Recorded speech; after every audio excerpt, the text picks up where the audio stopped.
સિહોર એકતા સોસાયટીમાં CCTV camera નાખવા બાબતે સ્થાનિક અને દુકાન ચાલક વચ્ચે મારામારીનો બનાવ।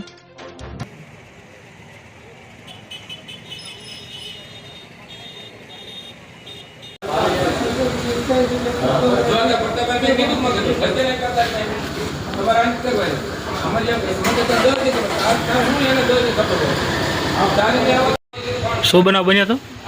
મારે અમારા વિસ્તારમાં દુકાન આલે છે પાનનો ગલ્લો ને અવારનવાર માથાકૂટું થાય છે ને નાની નાની દીકરીઓ ભણવા જતી હોય એની શેરતીઓ થાય છે। તો અમે કાલે અમારા એકતા સોસાયટીના વિસ્તારના 36 બ્લોકના અમે બધાને ભેગા કર્યા હતા ને ભેગા કરીને અમે કીધું ભાઈ અમે બધા સહમત થયા દુકાનવાળાને અમે ત્યાં કીધું કે ભાઈ તું સીસી કેમેરા મૂકી દે।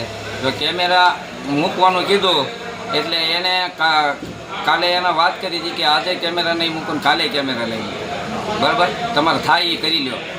એ રહેશે અહીંયા દાદાની વાવ ઓછાવટનું ને દુકાન હલાવે છે અમારે એકતા સોસાયટીમાં। તો એ કંઈક આજે પાછો હું રોડ ઉપર નીકળ્યો નથી ને ત્યાં ઊભો હતો રોડ ઉપર ત્યાં તો એને ત્રણે બાપ દીકરાએ જીવલેણ હુમલો કર્યો ને એને કીધું જો તું કેસ કરીશ તો તેને જાનથી મારી નાખી છે।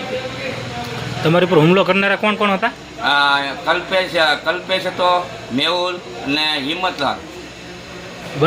બનાવનું મુખ્ય કારણ શું છે? અને દુકાને સીસી કેમેરા મૂકવાનું કીધું કે જેથી કરીને આવા કાંઈ બનાવ બને નહીં શેરતીના માથાકૂટના આવા એ માટે આપણે એને કીધું હતું તો એને સીધા જીવલેણ હુમલો કર્યો।